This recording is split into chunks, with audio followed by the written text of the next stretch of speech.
Hello,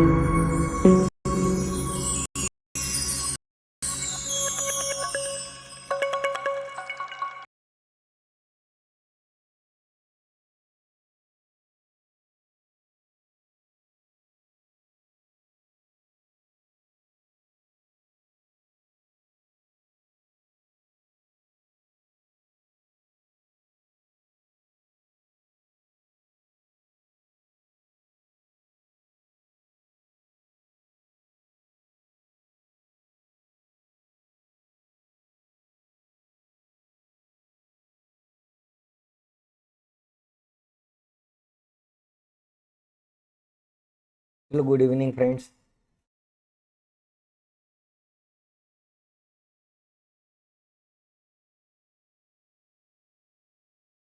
चला पटापट पटापट जॉईन व्हायचं आहे. ज्यांनी ज्यांनी आपल्या चॅनलला सबस्क्राईब केले नसेल त्यांनी सर्वात पहिल्यांदा सबस्क्राईब करायचं आहे, लाईक करायचं आहे, कमेंट करायचं आहे आणि ही जी आपली व्हिडिओची लिंक आहे ही शेअर करायला विसरायचं नाही मित्रांनो. ओके, चलो मित्रांनो, आज आपण कालच्या लेक्चरमध्ये आपण 12वीचं ओल्ड स्टेट बोर्डला स्टार्ट केलेलं होतं आणि त्याच्यामधलं पहिले चॅप्टर आपण राष्ट्रीय उत्पन्न स्टार्ट केलेलं होतं आणि या राष्ट्रीय उत्पन्नामध्ये आपण काल त्याची व्याख्या बघितलेली होती आणि त्याचे वैशिष्ट्य बघितलेले होते. आज आपल्याला काय बघायचं आहे, याच चॅप्टरचा नेक्स्ट पार्ट आपल्याला बघायचा आहे आणि तो पार्ट आहे राष्ट्रीय उत्पन्न मोजण्याच्या पद्धती. ओके, तर राष्ट्रीय उत्पन्न मोजण्याच्या पद्धतीने आपल्याला डिटेलमध्ये समजून घ्यायचे आहे की या पद्धती मोजण्यामध्ये नेमकी काय काय दक्षता घेणं आवश्यक आहे. ओके, या पद्धतींद्वारे राष्ट्रीय उत्पन्न कसं मोजलं जातं हे आजच्या आपण लेक्चरमध्ये आपण काय करून घेणार आहोत, शिकून घेणार आहोत. ओके, चलो स्टार्ट करूया आजच्या लेक्चरला स्टार्ट करण्याच्या अगोदर सर्वात पहिले महत्त्वाची गोष्ट ती म्हणजे का आपल्या बॅचबद्दल. लक्षात ठेवा मित्रांनो, आपली ही जी बॅच आहे ही 2024 आणि 2025मध्ये जे विद्यार्थी पूर्व आणि मुख्य परीक्षा देणार आहेत अशा विद्यार्थ्यांसाठी ही 2 वर्षांची बॅच आहे. याच्यामधला जो प्रत्येक लेक्चर हे लाईव्ह असणार आहे आणि लाईव्ह झालेलं जे लेक्चर आहे हे रेकॉर्डेड फॉर्ममध्ये तुम्हाला काय करता येणार आहे, बघता येणार आहे. ओके, हे जे लेक्चर्स आहेत हे ॲप आणि यूट्यूब दोन्ही ठिकाणी आपलं चालणार आहे आणि या बॅचचा ॲक्सेस तुम्हाला 2 वर्ष अनलिमिटेड मिळणार आहे. ओके, याच्यामध्ये आपण सर्व basic old state board, new state board, NCERTs cover करणार आहोत अलॉंग विथ आपले रेफरन्स बुक्स. ओके, याच्यानंतर याच्यामध्ये आपलं टीचिंग पॅटर्न असा असणार आहे की मंडे टू फ्रायडे टीचिंग असणार आहे, सॅटर्डेला टेस्ट असणार आहे, संडेला डाऊट क्लिअरिंग सेशन असणार आहे. दुसरी महत्त्वाची गोष्ट की आपल्या या बॅचमध्ये नुसतं शिकवण्यावर भर देण्यात येत नसून तर तुमच्याकडनं मॅक्सिमम प्रॅक्टिस करून घेणं हा एक महत्त्वाचा उद्देश आहे आणि याचसाठी आम्ही काय केलेलं आहे की 2011 ते 2023पर्यंत जेवढ्या प्रिलिम्स आणि जेवढ्या मेन्स झालेल्या आहेत, बरोबर, ज्याच्यामध्ये इकॉनॉमिक्स आहे अशा सर्वच पर्व आणि मुख्य परीक्षांमधले इकॉनॉमिक्सचे क्वेश्चन्स चॅप्टर वाईज सेपरेट केलेले आणि त्यांचं आपण ॲनालिसिस करून देणार आहोत. ओके, मग आणि प्रत्येक चॅप्टर कंप्लीट झाल्यानंतर रेफरन्स बुकमधून त्याचे आपण 50 क्वेश्चन्स काय करणार आहोत, प्रॅक्टिस टेस्टसाठी घेणार आहोत. याचा अर्थ किमान एका चॅप्टरची तुमच्या 150 क्वेश्चन्सची आम्ही तयारी करून घेणार आहोत. ओके, समजलं आहे पॅटर्न. याच्यामध्ये आपल्याला तुम्हाला फी सांगितलेली आहे. ही जी ऑफर आहे ही ऑफर सध्या बंद झालेली आहे. आता ही जी फीज आहे ही 3000 रुपये बॅचची फीज आहे. या बॅचचा जो सिलेबस आहे मित्रांनो हा जास्तीत जास्त एप्रिल 2024पर्यंत कंप्लीट होणार आहे. कधीपर्यंत कंप्लीट होणार, एप्रिल 2024पर्यंत ऑल सिलेबस काय होऊन जाणार आहे, कवर होऊन जाणार आहे. ऑल सिलेबस कंप्लीट होऊन जाणार आहे आणि म्हणजेच जे विद्यार्थी कोणी कंबाईन किंवा राज्यसेवा 2024ची तयारी करत आहे त्यांच्यासाठी ही बॅच अत्यंत महत्त्वाची आहे आणि 2025चे जे विद्यार्थी आहेत त्यांच्यासाठी तर सर्व सिलेबस चालूच असणार आहे कंटिन्युअस. ओके, म्हणजेच लक्षात ठेवा सर्व पूर्व आणि सर्व मुख्य परीक्षांचा सिलेबस एप्रिल 2024पर्यंत कंप्लीट होऊन जाणार आहे. म्हणजे जरी तुम्हाला वाटत असेल ही बॅच 2 वर्षांची, बॅच 2 वर्षाची नाही आहे, या बॅचचा ॲक्सेस तुम्हाला 2 वर्षाचा आहे. बॅचचा सिलेबस 6 ते 8 महिन्यांमध्ये कव्हर होऊन जाणार, बरोबर, आणि त्यानंतर तुम्हाला या बॅचचा ॲक्सेस 2 वर्षांपर्यंत राहणार आहे. ओके, चलो कन्फ्युजन दूर करून घ्या. जाऊया 12वीच्या ओल्ड स्टेट बोर्डमध्ये.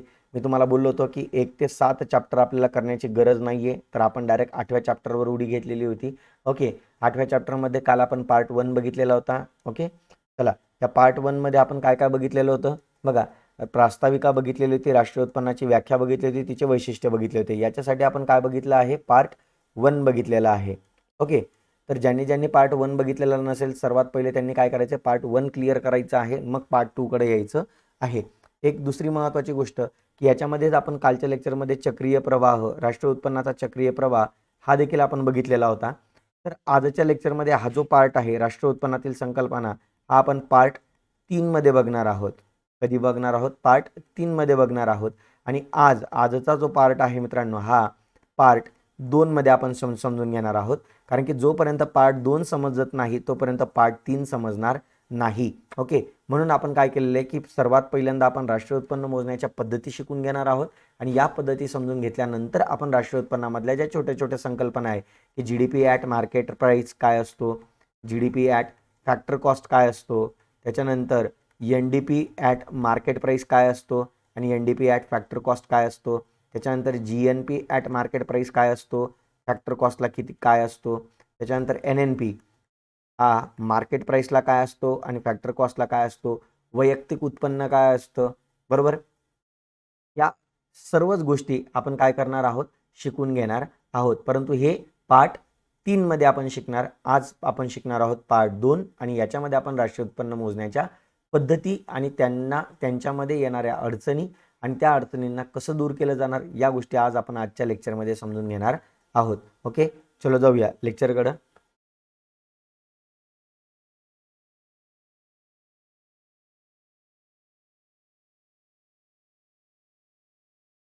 बघा,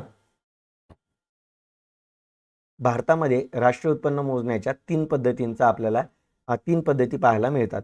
एक पहिली जी पद्धत आहे तिला उत्पादन पद्धत, जिलाच प्रोडक्शन मेथड, कोणती मेथड म्हणतात, प्रोडक्शन मेथड, और इलाज व्हॅल्यू ॲडेड मेथड म्हटलं जातं. कोणती मेथड म्हटलं जातं, व्हॅल्यू ॲडेड मेथड म्हटलं जातं. ओके, त्याच्यानंतर दुसरी जी पद्धत आहे जिला उत्पन्न पद्धत म्हटलं जातं, जिला इन्कम मेथड असं म्हटलं जातं. आणि थर्ड जी पद्धत आहे तिला म्हटलं जातं एक्सपेंडिचर मेथड. ओके, या 3 मेथड आहे, या 3 मेथड आपल्याला डिटेलमध्ये समजून घ्यायच्या आहेत. ओके, चलो जाऊया लेक्चरकडं. याच्यामध्ये पहिली जी पद्धत आहे मित्रांनो, तर त्या पहिल्या पद्धतीला म्हटलं जातं उत्पादन पद्धत, जिलाच आपण प्रोडक्शन मेथड असं म्हणतो. ही सिंपल गोष्ट आहे मित्रांनो, कालच आपण शिकलेलो होतो. काल आपण राष्ट्रीय उत्पन्नाच्या ज्या तीन व्याख्या बघितल्या, 3 ते 4 व्याख्या बघितल्या होत्या. त्याच्यामधले प्राध्यापक मार्शल, कोण, प्राध्यापक मार्शल यांनी राष्ट्रीय उत्पन्नाची जी डेफिनेशन दिलेली होती ही प्रोडक्शनवर आधारित डेफिनेशन दिलेली होती. उत्पादनावर आधारित त्यांनी काय दिली होती, राष्ट्रीय उत्पन्नाची व्याख्या दिलेली होती. याचा अर्थ की राष्ट्रीय उत्पन्न मोजण्यासाठी आपण उत्पादनाचा विचार करून राष्ट्रीय उत्पन्नाचं मोजमाप करू शकतो.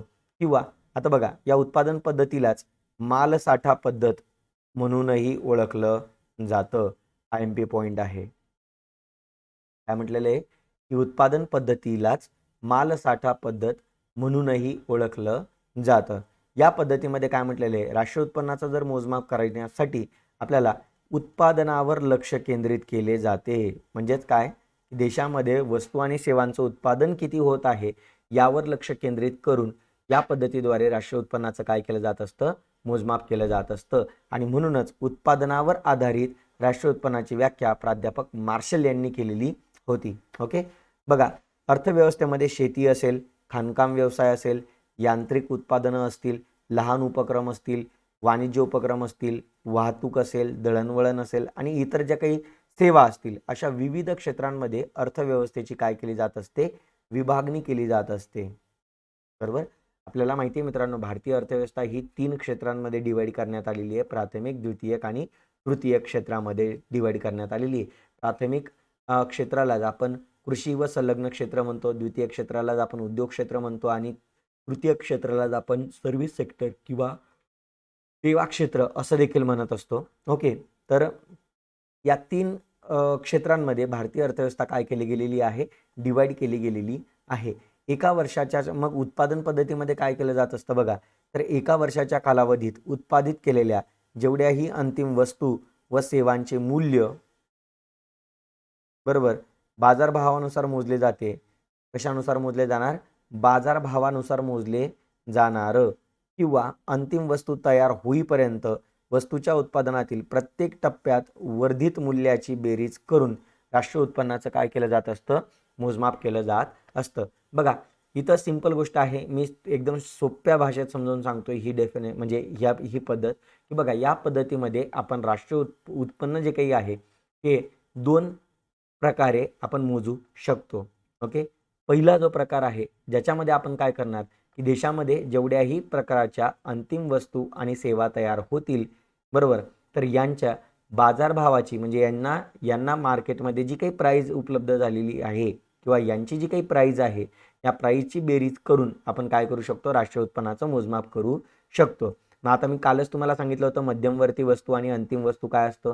मध्यमवर्ती वस्तू म्हणजे अशा वस्तू असतात की ज्यांच्यावर प्रक्रिया करून आपण दुसऱ्या प्रकारच्या वस्तू तयार करू शकतो.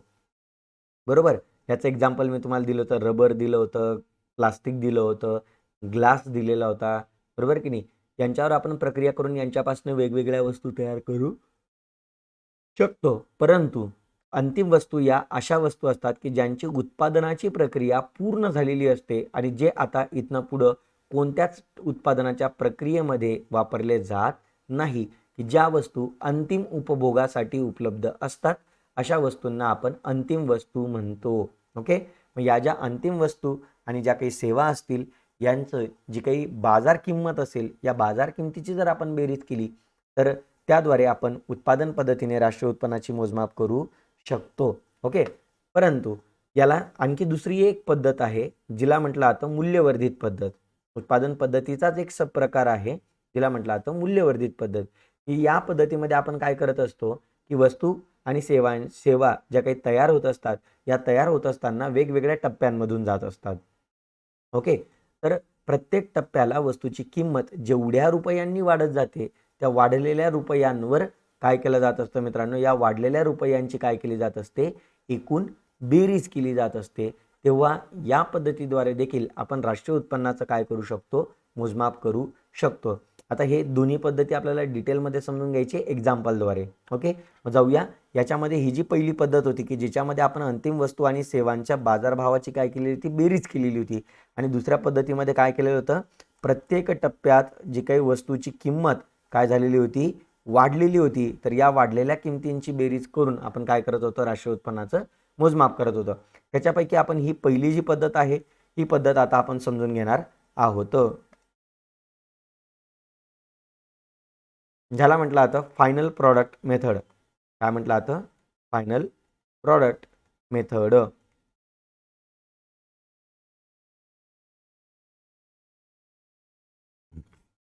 ओके, काय म्हटलं आता, फायनल प्रॉडक्ट मेथड म्हटलं जाते.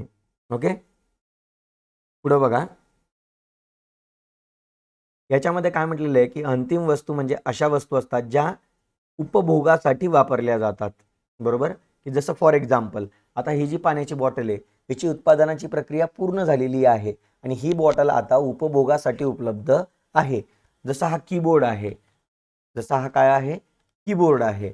या कीबोर्डची देखील उत्पादनाची जी प्रक्रिया आहे ही पूर्ण झालेली आहे. आता हा कीबोर्ड पुढच्या कुठल्याही उत्पादनाच्या प्रक्रियेमध्ये वापरला जाऊ शकत नाही. आता हा कीबोर्ड अंतिम उपभोगासाठी काय आहे, उपलब्ध आहे. बरोबर, हा पेन अंतिम उपभोगासाठी उपलब्ध आहे. या पेनावर आता पुढील कुठलीही उत्पादनाची प्रक्रिया तयार होऊ शकत नाही किंवा केली जाऊ शकत नाही. म्हणजे ज्या वस्तूंची उत्पादनाची प्रक्रिया पूर्ण झालेली आहे आणि ज्या वस्तू अंतिम उपभोगासाठी उपलब्ध असतात अशा वस्तूंना आपण अंतिम वस्तू म्हणत असतो. ओके, मग या पद्धतीनुसार प्राथमिक, द्वितीयक आणि तृतीयक क्षेत्रातून उत्पादित केलेल्या सर्व अंतिम वस्तू व सेवा ज्या काही असतील या सेवांच्या बाजार मूल्यांची म्हणजे बाजार किमतींची काय केली जाते, बेरीज केली जाते. बरोबर, मध्यम वस्तू आणि सेवांचे मूल्य विचारात घेतले जात नाही. म्हणजे ज्या मध्यमवर्ती वस्तू असतील किंवा मध्यमवर्ती सेवा असतील यांची किंमत याच्यामध्ये मोजली जात नाही. कारण की आपल्याला माहिती आहे मित्रांनो, मध्यमवर्ती वस्तूंची जी काही किंमत असते ती अंतिम वस्तूंच्या किमतींमध्ये समाविष्ट झालेली असते. ओके, पुढे बघा, अंतिम वस्तूच्या उत्पादन प्रक्रियेमध्ये मध्यम वस्तूंचा वापर करतात. कारण की सिंपल गोष्ट आहे मित्रांनो, ज्यावेळी मी म्हणतो की हा पेन अंतिम वस्तू आहे तर या पेनामध्ये जे काही प्लास्टिक असेल, याची जी काही नीब असेल, याच्यासाठी जे काही होल्डिंग करण्यासाठी जे काही रबर आहे, तर हे या पेनाचं काय आहे, रॉ मटेरियल आहे. यालाच आपण पेनासाठी लागणारं काय म्हणूया, मध्यमवर्ती वस्तू म्हणूया. आणि या ज्या मध्यमवर्ती वस्तू आहे या पेनामध्ये ऑलरेडी समाविष्ट आहेत आणि या मध्यमवर्ती वस्तूंवर जो काही आपण खर्च केला होता तो खर्च देखील पेनाच्या अंतिम किमतीमध्ये काय आहे, समाविष्ट आहे. ओके, म्हणून असं म्हटलेलं आहे की अंतिम वस्तूच्या उत्पादन प्रक्रियेमध्ये मध्यम वस्तूंचा वापर केला जातो. म्हणजेच अंतिम वस्तूंच्या मूल्यात मध्यम वस्तूंच्या मूल्यांचा समावेश केलेला असतो. कारण की सिंपल गोष्ट आहे मित्रांनो, समजा प्लास्टिक घेतलं मी 5 रुपयाला, बरोबर, त्याच्यानंतर मी रबर घेतलेले आहे 5 रुपयाला, नीब घेतलेली आहे याची 5 रुपयाला, तर याच्यासाठी मध्यमवर्ती खर्च किती झालेला आहे, मध्यमवर्ती खर्च किती झालेला आहे, 15 रुपये. आणि या सर्वांचा वापर करून मी काय तयार केलेलं आहे, पेन. आणि या पेनाची किंमत किती रुपये ठेवलेली आहे, 20 रुपये. मग लक्षात घ्या मित्रांनो, या 20 रुपयांमध्ये हा मध्यमवर्ती खर्च समाविष्ट आहे की नाही, तर यस, समाविष्ट आहे. या मध्यमवर्ती खर्च हा 15 रुपये आहे आणि पेनाचा जो काही प्रॉफिट आहे तर तो किती लावलेला आहे, 5 रुपये. असं ॲड करून ही पेनाची 20 रुपये किंमत तयार झालेली आहे. म्हणून म्हटलं जातं की अंतिम वस्तूंच्या मूल्यामध्ये मध्यमवर्ती वस्तूंच्या मूल्यांचा समावेश केलेला असतो. ओके, पुढे बघा. मग ही होती अंतिम वस्तू पद्धत. या पद्धतीमध्ये आणखी काय केलेलं आहे, एक एक्झाम्पल घेतलेलं आहे बघा. ब्रेडच्या किमतींमध्ये जो काही आपण ब्रेड तयार केलेला आहे त्या ब्रेडच्या किमतींमध्ये गव्हाच्या तसेच गव्हाच्या पिठा तयार करण्यासाठी केलेल्या किमतींचा समावेश केलेला आहे. समजा मला जर ब्रेड तयार करायचा असेल मित्रांनो, तर मला काय करावं लागेल, पहिले गहू विकत घ्यावा लागेल, बरोबर. या गव्हाला काय करावं लागेल, दळण करावं लागेल गव्हाचं, बरोबर. आणि दळण करून याचं काय तयार होणार आहे, पीठ तयार होणार आहे. समजा गहू घेतलेला आहे मी 15 रुपयाला किलोला आणि दळण्यासाठी किती रुपये लागलेले, 5 रुपये लागलेले आहेत. तर हा गव्हाचे जे काही पीठ आहे बघा, गव्हाचे जे काही पीठ आहे, बरोबर, तर हे 5 रुपयाला दळून मिळालेलं आहे आणि 15 रुपयाचे गहू. मग असं एकूण 15 रुपयाला आपल्याला 20 रुपयाला आपल्याला ते मिळालेलं आहे. आणि या 20 रुपयाचा वापर करून मी काय तयार केलेलं आहे, ब्रेड तयार केलेला आणि ब्रेडची किंमत मी समजा 25 रुपये ठेवलेली आहे. तर साहजिक आहे या गहू आणि गव्हाचं पीठ तयार करण्यासाठी केलेला खर्च या 25 रुपयांमध्ये समाविष्ट असणारच आहे. बघा, याच्यामध्ये काय म्हटलेलं आहे की गव्हाचे पीठ या कोणत्या वस्तू झाल्या, मध्यमवर्ती वस्तू झाल्या ब्रेड तयार करण्यासाठी, बरोबर. तर उत्पादन प्रक्रियेत या वस्तूंचे मूल्य चुकते केलेले असते. कारण की सिंपल गोष्ट आहे, मला जर ब्रेड तयार करायचा आहे तर मला शेतकऱ्याकडनं गहू विकत घ्यावा लागेल आणि शेतकऱ्याला लगेच त्याचे पैसे द्यावे लागेल, बरोबर. तो गहू घेऊन मी गिरणी मालकाकडे जाणार, त्याच्याकडनं गहू दळून घेणार, बरोबर. आणि त्या गिरणीच्या मालकाला मला लगेच दळलेल्या गव्हाची किंमत काय करावी लागणार आहे, मोजावी लागणार आहे. म्हणून असं म्हटलेलं आहे की या ज्या मध्यमवर्ती वस्तू असतात यांचा उत्पादन प्रक्रियेमध्ये काय केलेले असते, यांचे मूल्य चुकते केलेले असते, म्हणजे दिलेलेच असते ऑलरेडी. ओके, म्हणून ब्रेड या अंतिम वस्तूत मध्यमवर्ती वस्तूंचं जे काही मूल्य असतं म्हणजे किंमत असते हे मोजलेले असते. म्हणजेच अंतिम वस्तूंच्या मूल्याबरोबर जेव्हा मध्यम वस्तूंचे मूल्य मोजले जाते तर तेव्हा काय होऊन जाणार, दुहेरी गणना होणार आणि 2-2 वेळा त्या वस्तू काय केल्या जाणार, मोजल्या जाणार. आणि असं झालं तर राष्ट्रीय उत्पन्न आपल्याला योग्यरित्या मोजता येणार नाही. म्हणून असं म्हटलं जातं की दुहेरी मापन टाळण्यासाठी फक्त अंतिम वस्तूंचेच काय केले जात असते, मूल्य मोजले जाते. आणि हाच आपला मोस्ट IMP पॉइंट आहे. काय म्हटलेलं आहे की जर तुम्हाला कोणी विचारलं की राष्ट्रीय उत्पन्नाची मोजणी करताना फक्त अंतिम वस्तूंचाच का विचार केला जातो, तर लक्षात ठेवा, जर आपण मध्यमवर्ती वस्तूंचे मूल्य मोजलं तर अंतिम वस्तूच्या मूल्यामध्ये ऑलरेडी मध्यमवर्ती वस्तूंचं मूल्य समाविष्ट असल्या कारणाने मध्यमवर्ती वस्तूंची गणना 2 वेळा केली जाणार आहे आणि ही 2 वेळाची गणना टाळण्यासाठीच अंतिम वस्तूंचेच मूल्य ग्राह्य धरले जात असते राष्ट्रीय उत्पन्न मोजत असताना. समजले ही पद्धत? ओके, जाऊया पुढच्या पद्धतीकडे. कोणती पद्धत आहे, मूल्यवर्धित पद्धत आहे. मूल्यवर्धित पद्धत याच्यातच म्हटलंय, मूल्य म्हणजे काय रे मित्रांनो, किंमत. मूल्य म्हणजे काय, किंमत. वर्धित म्हणजे काय, वाढ होणे. याचा अर्थ काय आहे मित्रांनो, प्रत्येक जी वस्तू तयार होत आहे, तयार झालेली आहे, ही वस्तू वेगवेगळ्या टप्प्यांमधून गेलेली आहे. जसं बघा मित्रांनो, फॉर एक्झाम्पल आपल्याला काय भेटलेलं आहे? कच्चे पोलाद भेटलेले आहे, ज्याची प्राईस सध्या ₹0 आहे. बरोबर. याला आपण शुद्ध पोलादात रूपांतर केलं आपण याचं. शुद्ध पोलाद तयार केलं. बरोबर. या शुद्ध पोलादाची प्राईस झाली ₹1000 झाली. किती झाली? ₹1000 झाली. या शुद्ध पोलादापासून आपण काय तयार केलेलं आहे मित्रांनो? काही भांडी तयार केली. काय तयार केली? काही भांडी तयार केली. आणि या भांड्यांची प्राईस झाली ₹2000. किती झाली? ₹2000. याचा अर्थ काय मित्रांनो? ही भांडे तयार होत असताना 2 स्टेजेसमधून गेली. एक होतं कच्चे पोलाद आणि दुसरं होतं शुद्ध पोलाद. याचा अर्थ काय झालं? ही पहिली स्टेज झाली आणि ही काय झाली? दुसरी स्टेज झाली. ही फर्स्ट स्टेज आणि ही कोणती स्टेज आहे? सेकंड स्टेज आहे. म्हणजेच काय? वस्तूची ही अंतिम वस्तू जी तयार झालेली आहे, काही पोलादाची भांडी, बरोबर, जी तयार झालेली आहे ती 2 स्टेजेस मिळून तयार झालेली आहे. पहिल्या स्टेजला वस्तूची किंमत होती ₹0, म्हणजे सॉरी, कच्च्या पोलादाची किंमत होती ₹0. पहिल्या स्टेजला तिची किंमत वाढून किती झाली? ₹1000 वाढली. आणि दुसऱ्या स्टेजला बघा, दुसऱ्या स्टेजला जाताना वस्तूची किंमत किती झाली? 2000. म्हणजे वस्तूच्या किमतींमध्ये वाढ कितीची झाली? ऑलरेडी 1000 किंमत होती, तिच्यामध्ये वाढ कितीची झाली? अजून 1000ची झाली आणि वस्तूची किंमत टोटल किती झाली? ₹2000 झाली. याचा अर्थ पहिल्या स्टेजला ₹1000 वाढले, दुसऱ्या स्टेजला ₹1000 वाढले. म्हणजेच काय? अंतिम वस्तू तयार होत असताना ती वेगवेगळ्या टप्प्यांमधून जाते आणि प्रत्येक टप्प्याला तिच्या किमतींमध्ये काहीतरी काय होत जात आहे? वाढ होत जात आहे. बरोबर. मग याच्यामध्ये काय म्हटलेलं आहे बघा, राष्ट्रीय उत्पन्नाची दुहेरी गणना टाळण्यासाठी मूल्यवर्धित पद्धत वापरली जाते. ओके.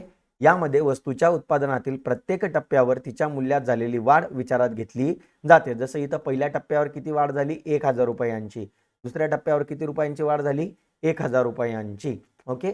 तर बघा, उत्पादनाच्या प्रत्येक टप्प्यात अंतिम वस्तूचे मूल्य, उत्पादनाची आदाने यांच्या मूल्यातील फरक म्हणजे मूल्यवृद्धी असते. याचा अर्थ काय मित्रांनो? अंतिम वस्तूचं जर आपल्याला मूल्य काढायचं असेल,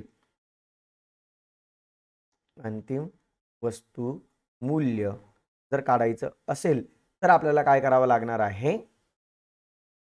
बघा, अंतिम वस्तूच्या मूल्यामधून जर आपण उत्पादन आदाने, आदाने म्हणजे काय रे? इनपुट. आदाने म्हणजे काय? इनपुट. बरोबर. एखादी वस्तू तयार करण्यासाठी आपल्याला ज्या ज्या गोष्टी लागणार आहे त्या त्या गोष्टींच्या किमती. फॉर एक्झाम्पल जसं मी तुम्हाला सांगितलं होतं की मला हा पेन तयार करायचा आहे, तर पेन तयार करण्यासाठी इनपुट काय काय आहे? प्लास्टिक आहे, रबर आहे, निब आहे. बरोबर. या 3 गोष्टी आहे. या 3 गोष्टींद्वारे मी काय तयार केलेला आहे? हा इलेक्ट्रिक पेन तयार केलेला आहे. ओके. तर सिंपल गोष्ट आहे, या 3 वस्तू काय झाल्या? माझ्या अंतिम या पेनाच्या अंतिम वस्तूसाठी काय झालं? इनपुट झालं. बरोबर. मग या 3 वस्तूंची किंमत, प्लास्टिक, रबर आणि निब, या 3 गोष्टींची किंमत जर आपण वस्तूच्या अंतिम किमतींमधून मायनस केली तर तिला म्हटलं जाणार मूल्यवाढ. काय म्हटलं जाणार? त्यालाच मूल्यवाढ म्हटलं जाणार आहे. म्हणजे थोडक्यात काय म्हटलेलं आहे की अंतिम वस्तू तयार होईपर्यंत प्रत्येक टप्प्यात झालेल्या वाढीची, कोणाची वाढ? किमतींची वाढीची काय केली जाते? बेरीज करून स्थूल राष्ट्रीय उत्पादन काढले जाते. मी जसं सांगितलं ना इथं, की जर मला राष्ट्रीय उत्पादन या पद्धतीने काढायचं असेल मूल्यवर्धित पद्धतीने, तर मी काय करेल? प्रत्येक स्टेजला वस्तूची किंमत जेवढ्या रुपयांनी वाढलेली आहे तेवढ्या प्रत्येक वाढलेल्या रुपयांची काय करेल? बेरीज करेल. जसं मी इथं तुम्हाला कच्च्या पोलादाचं एक्झाम्पल दिलं. बरोबर. कशाचं एक्झाम्पल दिलं? कच्च्या पोलादाचं एक्झाम्पल दिलं. ओके. तर मग या कच्च्या पोलादामध्ये काय झालेलं आहे बघा, या कच्च्या पोलादामध्ये काय झालेलं आहे मित्रांनो, की पक्क्या पोलादात आपण ज्यावेळी रूपांतर केलं तेव्हा ही पहिली स्टेज होती, तिच्यामध्ये ₹1000 मूल्यवाढ झाली. दुसऱ्या स्टेजला काय झालं? तर शुद्ध पोलादापासून भांडी तयार झाली, ही दुसरी स्टेज होती आणि या दुसऱ्या स्टेजला वस्तूची किंमत कितीने वाढली? 1000ने वाढली. तर मला जर राष्ट्रीय उत्पन्न मोजायचं असेल तर मी पहिल्या टप्प्याला झालेली मूल्यवाढ आणि दुसऱ्या टप्प्याला झालेली मूल्यवाढ दोघांची बेरीज करेल आणि त्याद्वारे काय मोजणार आहे? राष्ट्रीय उत्पन्न मोजणार आहे. बरोबर. मग बघा, इथं पहिल्या टप्प्याला ₹1000 वाढ झाली, दुसऱ्या टप्प्याला 1000ची वाढ झाली. राष्ट्रीय उत्पन्न किती रुपये आलं? ₹2000 आले. ओके. बघा, मग मूल्यवर्धित पद्धतीने स्थूल राष्ट्रीय उत्पादनाची गणना कशी केली जाते हे खालील उदाहरणाच्या सहाय्याने काय केलेलं आहे? स्पष्ट केलेलं आहे. बघा, एक एक्झाम्पल दिलेलं आहे इथं. जसं बघा इथं काय म्हटलेलं आहे की शेतकऱ्याने काय तयार केलेलं आहे, एक पेन चेंज करतो मी, एकच मिनिट बघा.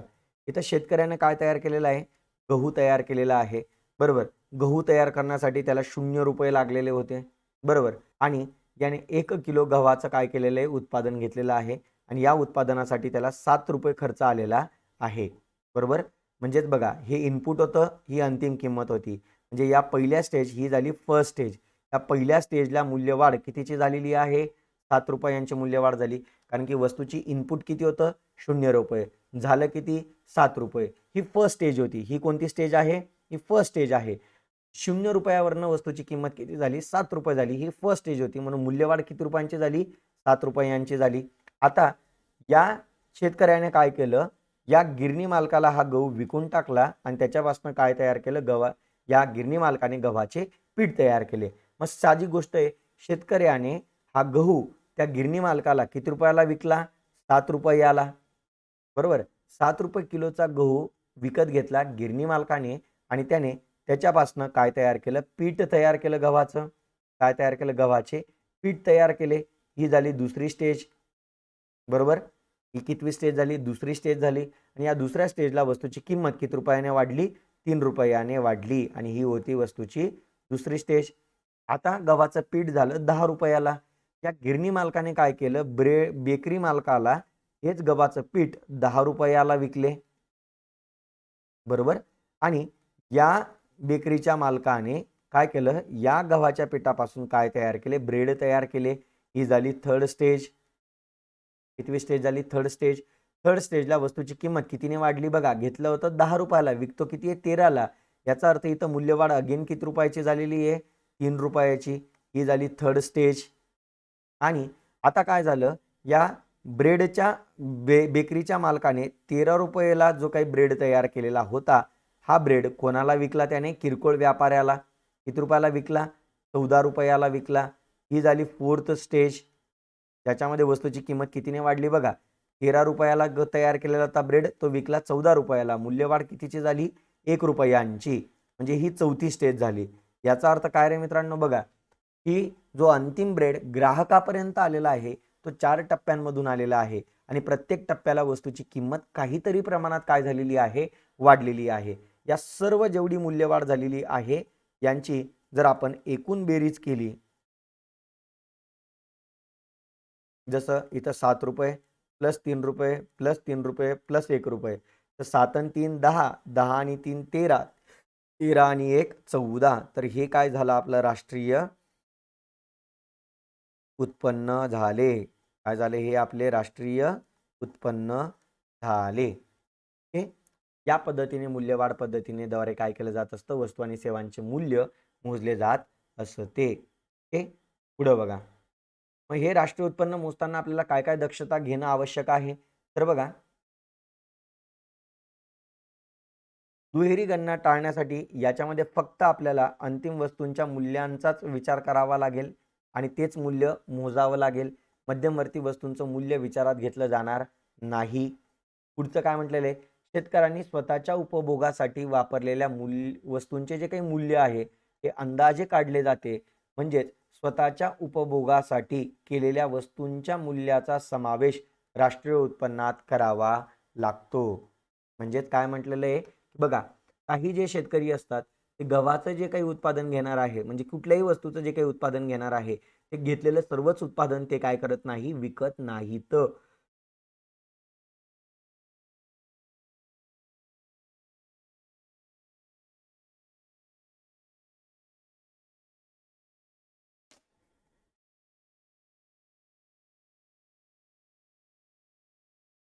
ओके.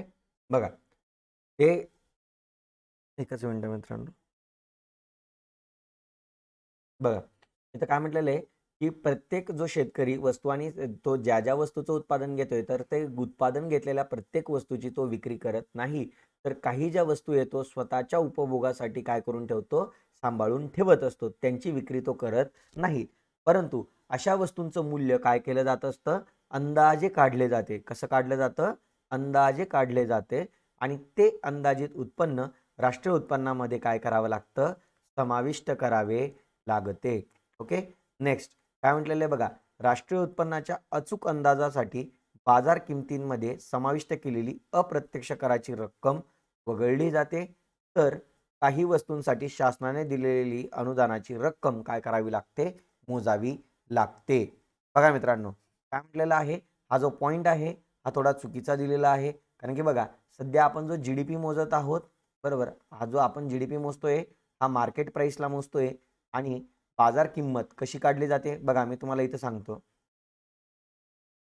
बाजार किंमत कशी काढली जाते मित्रांनो, जी घटक किंमत आहे, कोणती किंमत आहे, घटक किंमत आहे, त्या घटक किमतीमध्ये अप्रत्यक्ष कर काय केले जातात, मिळवले जातात आणि अनुदाने काय केले जात असतात, वजा केले जात असतात. मग इथं काय म्हटलेलं आहे, जर आपल्याला राष्ट्रीय उत्पन्नाचा अचूक अंदाज जर घ्यायचा असेल तर आपल्याला काय करावं लागणार आहे, कारण की बघा मित्रांनो, की अप्रत्यक्ष कर जर वस्तूंवर लावले तर वस्तूंच्या किमती काय होऊन जातात, वाढून जातात आणि राष्ट्रीय उत्पन्न आपल्याला वाढलेलं दिसू शकतं. त्यामुळे जर आपल्याला राष्ट्रीय उत्पन्नाचा अचूक अंदाज घ्यायचा असेल तर आपल्याला काय करावं लागणार आहे, की वस्तूची जी काही बाजार किंमत आहे या बाजार किमतींमधून आपल्याला अप्रत्यक्ष कर वजा करावे लागतील आणि अनुदाने काय करावे लागतील, मिळवावे लागतील. बरोबर, म्हणजेच आपल्याला वस्तूची कोणती किंमत मिळेल, घटक किंमत मिळेल. कारण की घटक किंमत ही कशी काढली जाते, बाजार किंमत वजा इनडायरेक्ट टॅक्सेस म्हणजेच अप्रत्यक्ष कर प्लस अनुदाने. ओके. पुढे बघा, राष्ट्रीय उत्पन्न मोजताना वेगवेगळ्या वर्षातील वस्तूंच्या किमतींतील बदल आपल्याला विचारात घ्यावा लागेल. ओके. निर्यात मूल्य मिळवले जाते तर आयात मूल्य वगळले जाते. ओके. पुढे बघा, भांडवली वस्तूंची झालेली झीज घसारा राष्ट्रीय उत्पन्नात मोजू नये. राष्ट्रीय उत्पन्नात घसारा किंवा झीज, ज्याला आपण डिप्रिसिएशन म्हणतो, डिप्रिसिएशन मोजले जात नाही. ओके. पुढे बघा, तसेच जुन्या वस्तूंची खरेदी विक्री म्हणजे आपण ज्या म्हणतो ना सेकंड हँड वस्तू आहे, सेकंड हँड वस्तूंची विक्री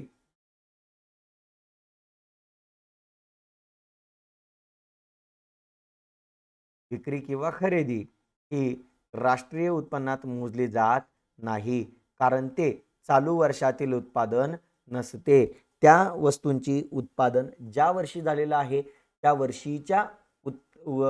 वर्षीच्या राष्ट्रीय उत्पन्नामध्ये त्या वस्तूंची किंमत मोजलेली असते. म्हणून चालू आर्थिक वर्षामध्ये जेवढ्याही जुन्या वस्तूंची खरेदी विक्री होणार आहे त्या वस्तूंची खरेदी विक्री मोजली जात नाही. ओके. साधारणतः बघा मित्रांनो, जे अविकसित देश असतात हे मोठ्या प्रमाणावर उत्पादन पद्धतीने राष्ट्रीय उत्पन्नाचं काय करत असतात, मोजमाप करत असतात. Most IMP point.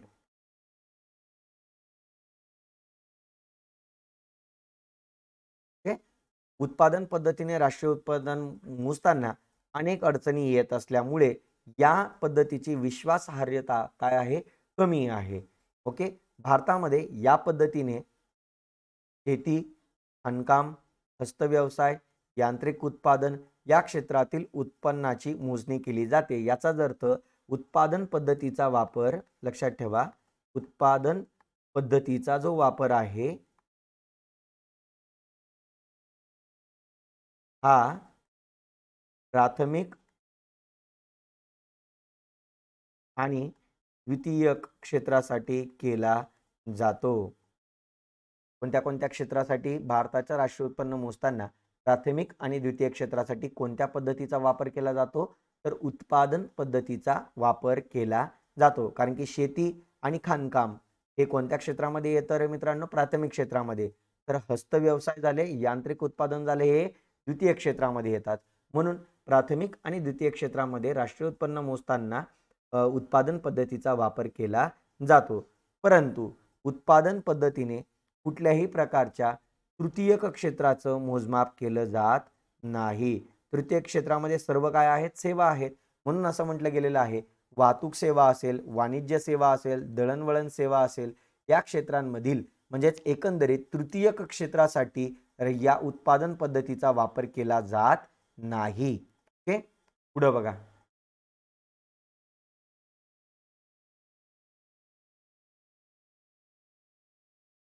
नेक्स्ट जी पद्धत आहे तिला म्हटलं जातं उत्पन्न पद्धत. कोणती पद्धत म्हटलं जातं?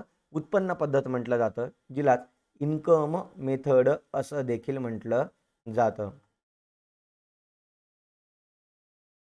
ओके. आता बघा याच्यामध्ये काय म्हटलेलं आहे की उत्पन्न पद्धतीला घटक खर्चानुसार राष्ट्रीय उत्पन्न पद्धत असं देखील म्हटलं जातं. मोस्ट IMP पॉइंट अगेन, जे पॉइंट IMP सांगत आहे, बरोबर, जे पॉइंट आपण IMP सांगत आहोत ते पॉइंट तुम्हाला तुमच्या नोट्समध्ये काय करून ठेवायचे आहेत? इन्क्लूड करून ठेवायचे आहेत. ओके. पुढे बघा, या पद्धतीनुसार राष्ट्रीय उत्पन्नाचे मापन करण्यासाठी विभाजनावर लक्ष केंद्रित केले जाते. कशावर लक्ष केंद्रित केलं जातं? विभाजनावर, डिस्ट्रीब्युशनवर. आता हे डिस्ट्रीब्युशन कोणाचं केलं जातंय? तर बघा, या पद्धतीमध्ये एका वर्षाच्या कालावधीत देशातील नागरिकांना मिळणाऱ्या निव्वळ उत्पन्नाची काय केली जात असते? बेरीज केली जात असते. याच्यामध्ये काय मिळवायचं आपल्याला? निव्वळ उत्पन्न मिळवायचं आहे. ओके. पुढे बघा, वस्तू व सेवांच्या उत्पादनासाठी सर्व उत्पादन घटकांना म्हणजे भूमीच्या मालकाला बघा, जो कोणी उत्पादनाच्या प्रक्रियेमध्ये भूमी देणार आहे त्याला काय मिळणार आहे? खंड मिळणार आहे. जो कोणी श्रम करणार आहे, काम करणार आहे, त्याला मजुरी मिळणार आहे. ज्याने कोणी भांडवली गुंतवणूक केलेली आहे त्याला व्याज दिले जाणार आहे. बरोबर, त्याला काय दिलं जाणार आहे? व्याज दिलं जाणार. आणि जो कोणी उद्योजक आहे, संयोजक आहे, त्याला शेवटचा काय मिळणार आहे? नफा मिळणार आहे. म्हणजेच काय, इथं वस्तू आणि सेवा तयार करण्यासाठी जे उत्पादनाचे घटक वापरले जाणार आहे त्यांच्या मालकांना काहीतरी मोबदला मिळणार आहे. जसं भूमीच्या मालकाला खंड मिळणार आहे, श्रमाच्या मालकाला मजुरी किंवा पगार मिळणार आहे, भांडवली गुंतवणूक करणाऱ्याला व्याज मिळणार आहे, उद्योजकाला किंवा संयोजकाला नफा मिळणार आहे. ओके. तर या स्वरूपामध्ये उत्पादनाच्या घटकांच्या मालकांना उत्पन्न प्राप्त होत आहे. बरोबर. तर मग वरील सर्व उत्पादन घटकांना मिळणाऱ्या घटक मोबदल्यांची म्हणजे घटक उत्पन्नाची बेरीज करून राष्ट्रीय उत्पन्न मोजले जाते. ओके. पुढे बघा,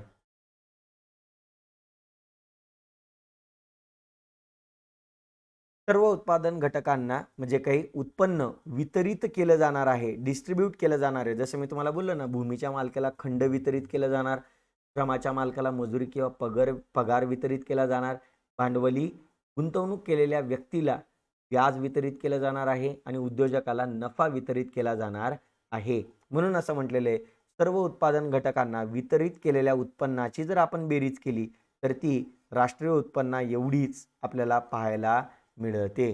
म्हणून या पद्धतीने राष्ट्रीय उत्पन्न मोजताना हस्तांतरित देणी काय केली जात असते? वगळली जाते. हस्तांतरित देणीलाच म्हटलं जातं ट्रान्सफरेबल इन्कम.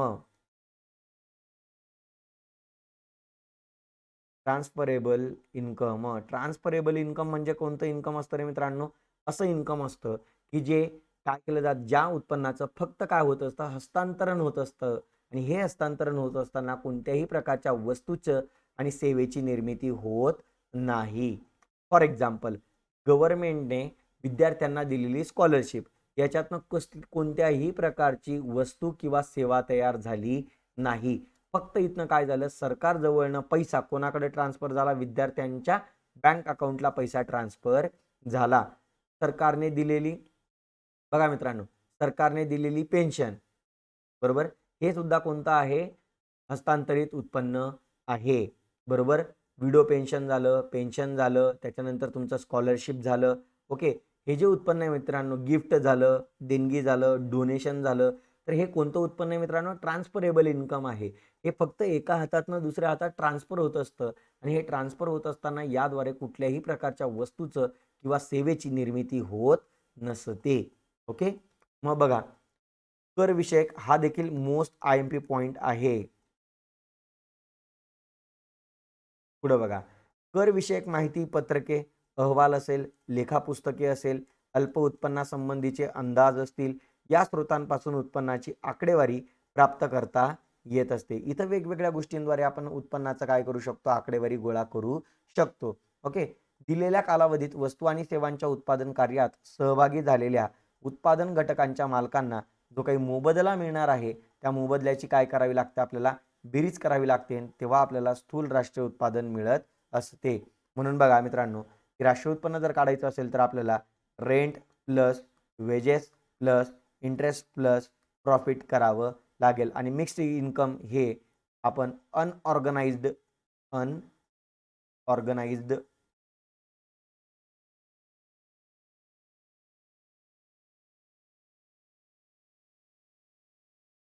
सेक्टरमधून प्राप्त होते. मिक्स्ड इन्कम कोणाचं कॅल्क्युलेट केलं जातं, अनऑर्गनाइज सेक्टरचं, ज्याला आपण असं म्हणूया अनऑर्गनाइज म्हणजे काय, ज्यांच्यासाठी कुठल्याही प्रकारची ऑर्गनायझेशन अस्तित्वात नाही, त्यांच्या उत्पन्नाचं मोजमाप केलं जात नाही. फॉर एक्झाम्पल शेतमजूर झालं, ग्रामीण मजूर झालं, यांनाही काय मिळत आहे, कामाच्या बदल्यात मजुरी मिळत आहे, परंतु यांचा उत्पन्नाचा समावेश कुठंही याचं उत्पन्नाचे लेखे तयार नसल्यामुळे यांच्या उत्पन्नाचा समावेश राष्ट्रीय उत्पन्नात केला जात नाही. म्हणून इथं आपण काय केलेलं आहे, एक कन्सेप्ट ॲड करून दिला मिक्स्ड इन्कम, आणि या मिक्स्ड इन्कममधून आपण अनऑर्गनाइज सेक्टरला मिळणारं जे काही इन्कम आहे ते ॲड केलेलं आहे. आणि तुम्हाला बोललो होतो की राष्ट्रीय उत्पन्नामध्ये काय म्हटलं गेलेलं आहे, नेट इन्कम फ्रॉम अब्रॉड. याचा अर्थ काय, परदेशातून प्राप्त घटक उत्पन्न देखील आपण काय करत असतो, राष्ट्रीय उत्पन्नामध्ये मोजत असतो. ओके, पुढं बघा. मग या पद्धतीमध्ये आपल्याला राष्ट्रीय उत्पन्न मोजताना काय काय दक्षता घ्यावी लागणार आहे, तर बघा, सर्वात पहिले जे ट्रान्सफरेबल इन्कम आहे, कोणतं इन्कम आहे, ट्रान्सफरेबल इन्कम.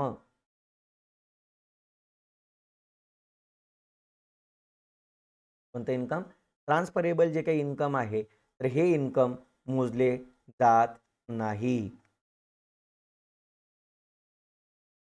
मग ट्रान्सफरेबल इन्कमचं एक्झाम्पल काय, त्याला आपण हस्तांतरित देणी म्हणतो. शिष्यवृत्ती म्हणजे स्कॉलरशिप, भेटी म्हणजे गिफ्ट, डोनेशन, देणगी, त्याच्यानंतर निवृत्ती वेतन असेल, बेकारी भत्ता असेल, अनएम्प्लॉयमेंट अलाउन्सेस असतील, यांसारख्या उत्पन्नाला हस्तांतरित उत्पन्न म्हटलं जातं, बरोबर. आणि यांची रक्कम एकूण उत्पन्नातून काय करावी लागते, वगळावी लागते. म्हणजेच काय, सिंपल गोष्ट आहे, राष्ट्रीय उत्पन्नाचं मोजमाप करत असताना लक्षात घ्या, राष्ट्रीय उत्पन्नाचं मोजमाप करत असताना आपल्याला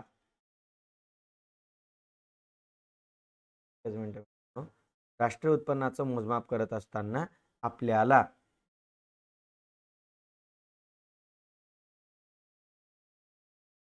हस्तांतरित देणी विचारात घ्यावी लागत नाही. पुढे बघा, 2 नंबर काय म्हटलेले, की ज्या गृहिणी घरामध्ये ज्या काही सेवा देणार आहेत, किंवा एखादा शिक्षक आहे तो घरात मध्येच स्वतःच्या पाल्याला शिकवत आहे, स्वतःच्या मुलाला शिकवत आहेत, तर अशा ज्या काही विनामूल्य सेवा दिल्या जात आहेत, तर या विनामूल्य सेवा राष्ट्रीय उत्पन्नामध्ये मोजल्या जात नाहीत.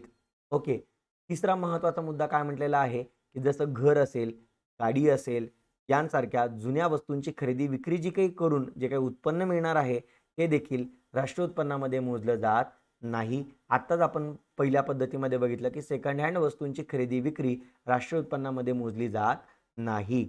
ओके, पुढे बघा, भाग किंवा रोखे म्हणजे शेअर्स किंवा रोख्यांमध्ये जे काही यांची विक्री करून जे काही उत्पन्न मिळणार आहे या उत्पन्नाचा समावेश राष्ट्रीय उत्पन्नामध्ये केला जात नाही, कारण त्यामुळे वास्तव राष्ट्रीय उत्पन्नात कोणतीही भर पडत नाही, कारण की त्याद्वारे ना सेवा तयार झालेली असते ना कुठली वस्तू तयार झालेली असते, त्यामुळे राष्ट्रीय उत्पन्नात कसलीही भर पडत नाही. त्यामुळे शेअर्स असतील, बॉन्ड्स असतील, डिबेंचर्स असतील, याच्यामध्ये जे कोणी गुंतवणूक करून उत्पन्न मिळवणार आहे तर हे उत्पन्न राष्ट्रीय उत्पन्नामध्ये मोजले जात नाही. ओके, पुढे बघा,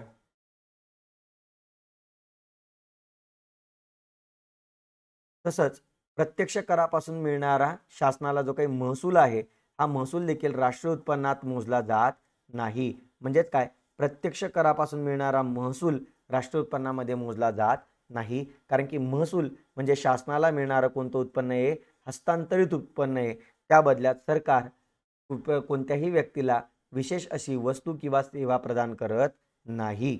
नेक्स्ट, उद्योग संस्थांचा जो काही नफा आहे, शासकीय मालमत्तेपासून मिळणारं जे काही उत्पन्न आहे, पाणी पुरवठा यांसारख्या सार्वजनिक उपक्रमांपासून जो काही नफा मिळतो सरकारला, तर हा नफा राष्ट्रीय उत्पन्नामध्ये मोजला जातो.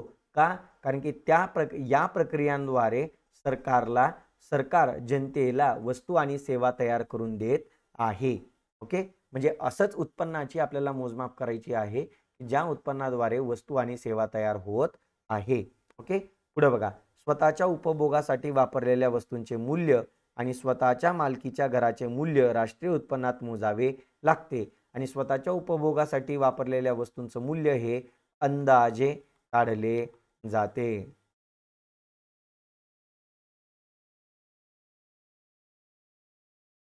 ओके, पुढे बघा, भारतात मग मध्यवर्ती मध्यवर्ती सांख्यिकीय संघटनेची म्हणजेच सेंट्रल स्टॅटिस्टिकल ऑफिसची स्थापना करण्यात आलेली आहे.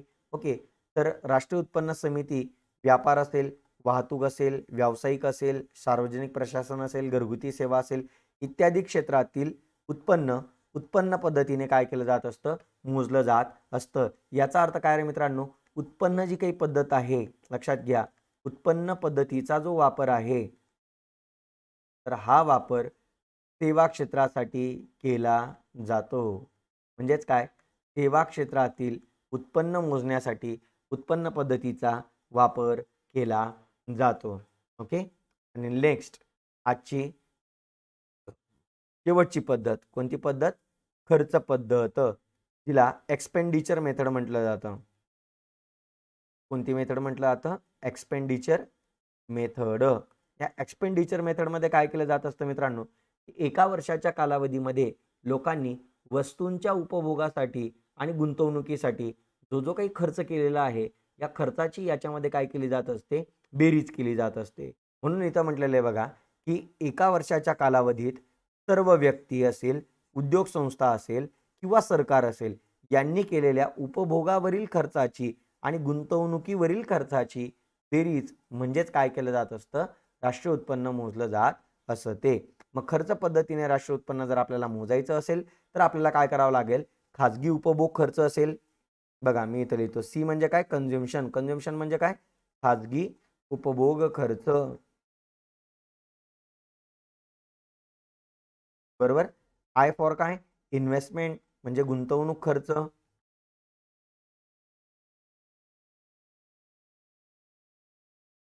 जी म्हणजे काय, गव्हर्नमेंट शासकीय खर्च.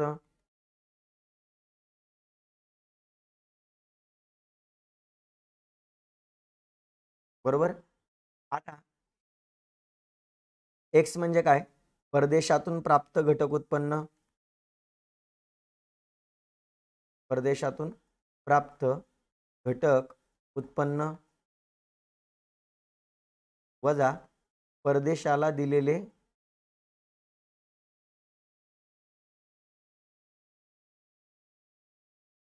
घटक उत्पन्न प्लस आर मायनस पी म्हणजे काय आहे, की परदेशी व्यक्तींनी जे काही बघा, परदेशी व्यक्तींनी जे काही खर्च केलेला आहे देशामध्ये तो खर्च, बरोबर.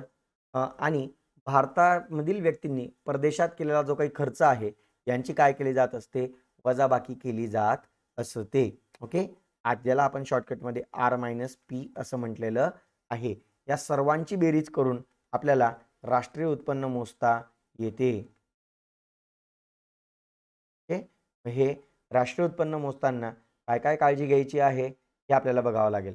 बघा, खाजगी अंतिम उपभोग खर्चाला आपण कन्झ्युम्शन नाव दिलेलं आहे, की याच्यामध्ये खाजगी अंतिम उपभोग खर्च म्हणजे कुटुंबांनी, म्हणजे जे काही कुटुंब संस्था आहेत यांनी अन्न असेल, वस्त्र असेल यांसारख्या वस्तूंवर केलेला खर्च, की ज्या लगेचच वापरल्या जातात. टिकाऊ वस्तूंवरील खर्च असेल, जसं गाडी असेल, संगणक असेल, दूरदर्शन असेल, धुलाई यंत्र असेल म्हणजेच वॉशिंग मशीन इत्यादींवरील खर्च ज्या जास्त दिवस वापरल्या जातात, आणि सेवांवरील खर्च जसे वाहतूक सेवा, वैद्यकीय सेवा यांवरील खर्च हा खाजगी उपभोग खर्चामध्ये मोजला जातो.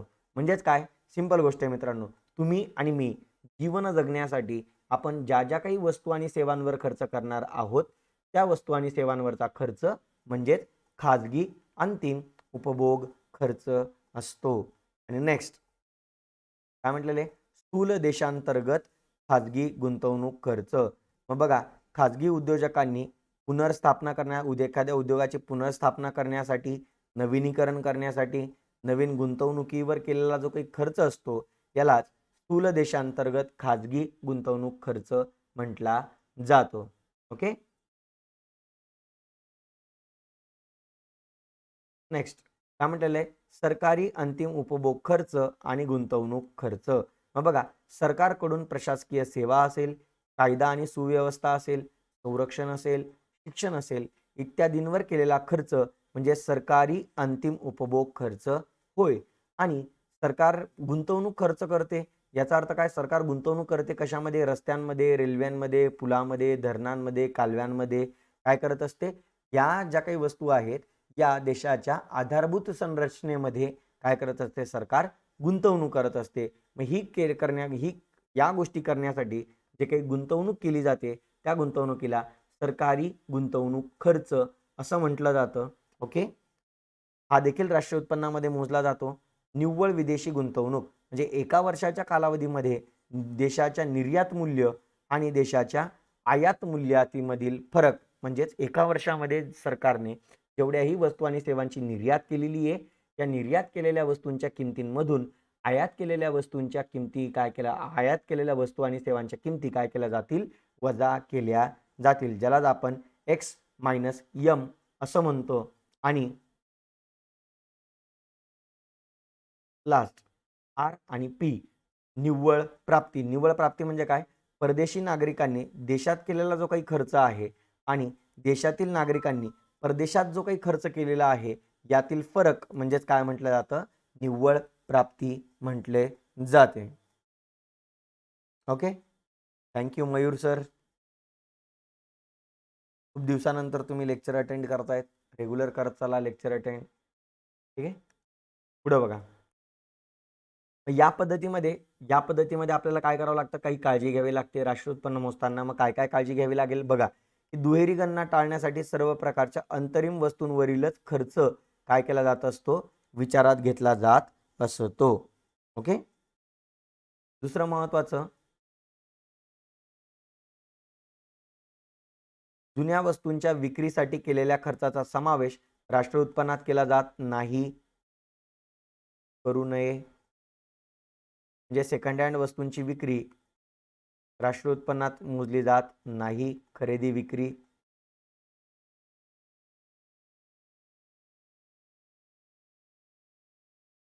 हस्तांतरित उत्पन्न, कोणतं, हस्तांतरित देणी राष्ट्रीय उत्पन्नामध्ये मोजल्या जात नाही. ज्याचं एक्झाम्पल आपण बघितलं तर शिष्यवृत्ती झालं, निवृत्ती वेतन झालं, बेकारी भत्ता झाला, भेटी झालं, देणगी झालं, डोनेशन झालं. ओके. पुढे बघा, तसेच शेअर्स असतील, बॉन्ड्स असतील, डिबेंचर्स असतील यांसारख्या वित्तीय ज्या काही मालमत्ता आहेत यांवरील खर्चाचा समावेश राष्ट्रीय उत्पन्नात करत नाही, कारण की या व्यवहारांमुळे कोणत्याही प्रकारच्या वस्तूची आणि सेवेची निर्मिती होत नाही. ओके. नेक्स्ट,